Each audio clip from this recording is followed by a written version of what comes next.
Well, hello all. What we're going to do now is develop some more facial contouring techniques, and we're going to learn a couple of different ways to do our contouring work. What we've done so far is we've blocked the brows, and we have prepped the face with some Mayron Pen Stick foundation. So what we're going to do is create a different face shape this time. And we're going to take a little bit of the dark foundation from the dark Mayron Pan Stick, and what we're going to do is kind of sketch out where we want to place our contours. Last time we had it kind of dropping low to kind of reduce the angularity in the face. This time we're going to preserve the shape of the face, but we're just going to pull a little bit of contour right in here, and then we're going to take some contour and we're just going to hit the rear angle of the jaw. And then we are going to sweep contour well back to reduce the volume of the head, and that's going to be our first step. So we're going to start, again, one of your best friends is having some handy paper towels to remove excess product, and take a little bit in your finger. Remember, you can always add more, but taking it away is very hard doing this kind of makeup. So we talked about this first contour that's going to travel this time just underneath the cheekbone here. And then we're just going to match it just on the other side in here like this. So we've just brought this just under the cheekbone. We haven't started up high this time. That's our first spot we're going to hit. We're going to map up our contour. This time we're going to be bringing a contour line all the way across the top of the scalp. And we're going to be pulling, the direction of pull will be back in this direction. So you form these lines, and then you can put a couple of little pulls on it to indicate the direction of flow. When we do more advanced tutorials, we'll talk about primary and secondary highlights. Right now we're using a lot of negative space, that is, we're creating shadow, and that is causing the features around the shadow to move forward. Another little spot we might want to do some contouring in here is we're going to really exaggerate the lower lip this time. So we're going to pop some contour just on the front part of the chin in here, and then we're going to reduce the volume at the temple. So we're going to take some contour and map here and map here, and just run it just in here a little bit like this. So as soon as you do the contour map, you can begin to visualize what your final features are going to look like. That we're going to have a very gentle sweep here, we're going to have knocked down this volume, we'll have pulled this back to angulate the forehead, and we'll have reduced the width of the forehead as well. So we're just going to take this line, and we're going to be very careful to lock it in place. So again, we come from the inside of the contour line, and we blend up, and then we're going to blend down just a little bit. Right in here.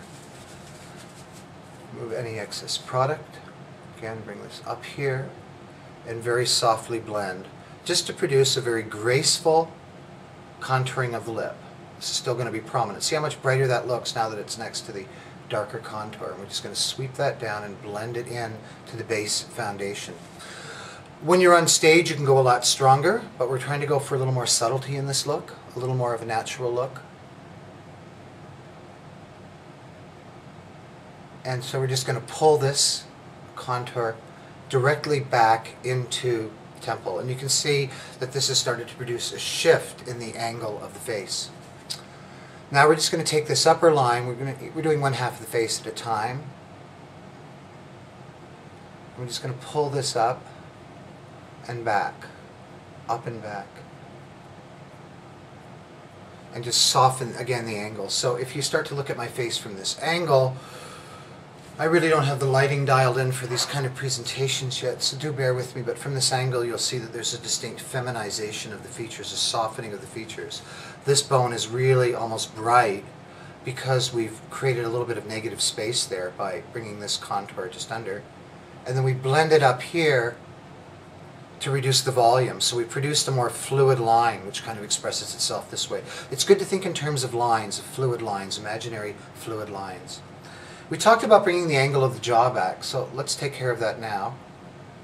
In order for that effect to read, we're going to have to put it up here, and we want to be really sure that those two never meet. So we'll just remove a little bit of that product from the top just for safety's sake, and we're just going to blend this down into the angle. Don't blend upward as much as just trying to pull it down. And you can see when you put these effects together that we have a real softening of the neckline. And there's our basic dark contour. We can then create some bright, but let's just leave it with the dark. Let's do our other side now, which I'm just going to hurry through. Give us an approximation. You now see what it should look like. Pulling back here and then just pulling up and back. Into the wig line. You'll most likely be wearing a wig. If not, such is life. We're just going to pull this up and we see we get kind of a seamless blend going here.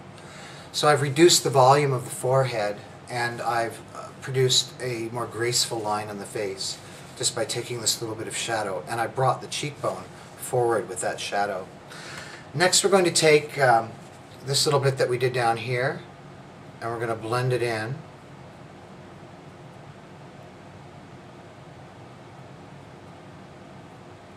And you see that we have a shadow now under the lip.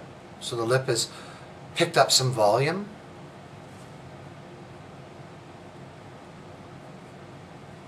And there we have our basic dark contour. Now what we'll do for fun, we often put white in the nose to kind of pull it forward, but this time we're going to, for fun, take some dark foundation. And we're going to take a little bit of light foundation. I'm using a spatula for this. Take this little bit of white foundation and we're going to put it on our camping mirror, which is our palette, and just spread it around.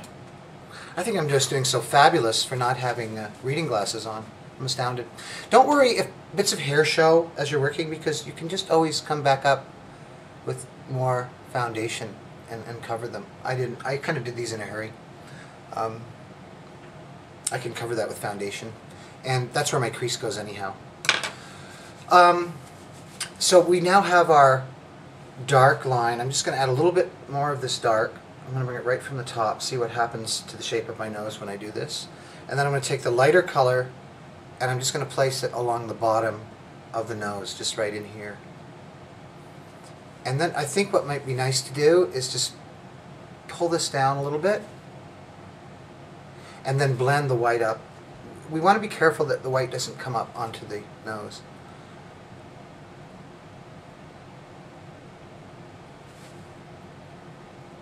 So we want to keep the dark pigment on the center and we want to keep the light on the sides. And what I've done is I've just made the nose a bit smaller and a bit pointier. I hope you can see it. It's I can certainly see it here in my makeup mirror. I don't know how it's reading on the film, but I've just produced a little change in the volume of the nose because it's darker, it's absorbing more light here.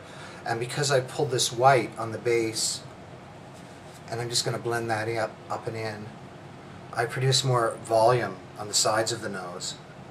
So it's the illusion is that these are pulled forward and this is pulled back just a little bit. And then we have our basic dark contour for the face. Now, you can go a lot stronger than this for stage if you wish, because you're going to have to if you want to read further back. But by that time, you'll have a little more confidence in your blending technique.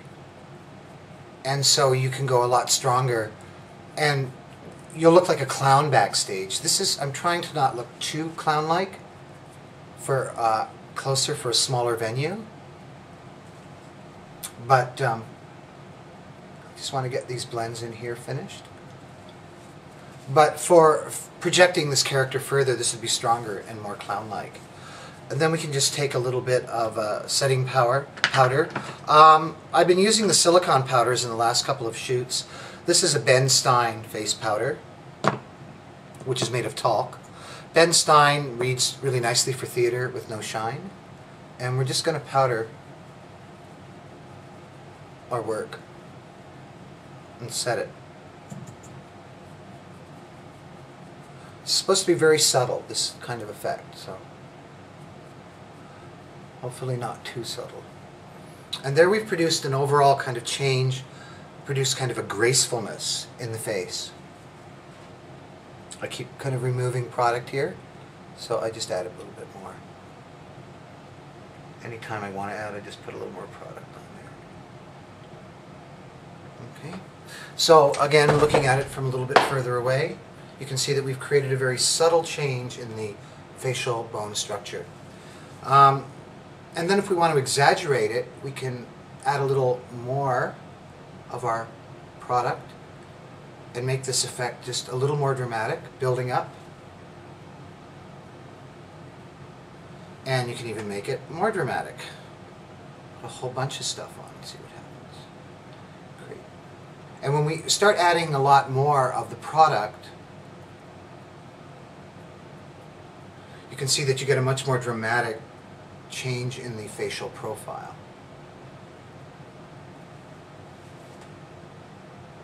Again, we'll just double up on the product on this side, give us a good swatch of it, and just pull it back into the temple. So again, what we're trying to learn is this finger bending, how to get the right touch, which fingers do which job. Each finger ends up having its own little job. You can use the pinky for really, really fine detail work, and you can use the ridge of the finger to do more sweeping work along the jawline. So you see that you get a little more dramatic. If you use more product, you get a much more dramatic look.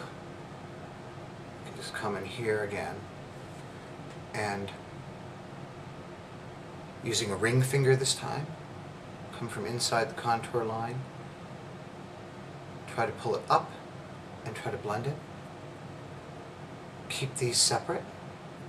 Make sure that's a really clear line. And then we put this together, and you can see that we've produced a little more dramatic, more feminizing look on the features. We've reduced the volume and the angle of the jaw, and we've got just a more feminine kind of line. And this is not just used for drag. I hope that you do get the idea that this is for a lot of theater students and for people that work. This is in doing Cirque du Soleil type stuff, where you're kind of creating different characters and getting a sense of what reads here and what reads 20 feet away. You always want to step back and look at your work. And now this is going to produce a really, really graceful line, and by the time you add some brows and you set up the look, this should really read in a very nice way. Just for fun, I'm going to take a little bit of this medium tone, dark tone, and I'm just going to put it on the lips, playing with contour.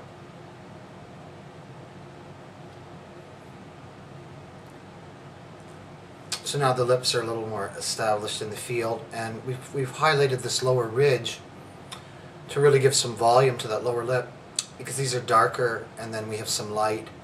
This is our primary highlight, a crease. There's a secondary highlight down here. So when we get into our more advanced videos, what we'll be talking about next is how to work with different highlights. What we've worked with here are just basic contouring techniques with the principle that dark recedes and light brings forward. We didn't really use any light foundation except to pull out the nose a little bit here. When we start to move on, I want to shoot some videos showing you how to work with this concept of triple of shadows and highlight. And again, I wanted to introduce it here on the lip. This is again the primary highlight. That's the brightest part of the spot. Right underneath it we have a shadow, but you see just under the shadow you've got a little spot here that's a light color. So that's your primary highlight, that's your shadow, and that's your secondary highlight. And this moves forward because it's bright, but this is less bright. So this is a greater strength, higher reflective surface. So this pulls forward with respect to this, so that's how we know the lip is coming out. It's not just having the shadow underneath, that's not how we see. We see with, again, a primary highlight, a shadow, and then a secondary highlight, and that's how we create three-dimensionality on the face. So I hope that's a great start for you, and we can do things like add some blush, and maybe I'll stop the camera for a moment and add a couple of other makeup effects so you can see how this reads.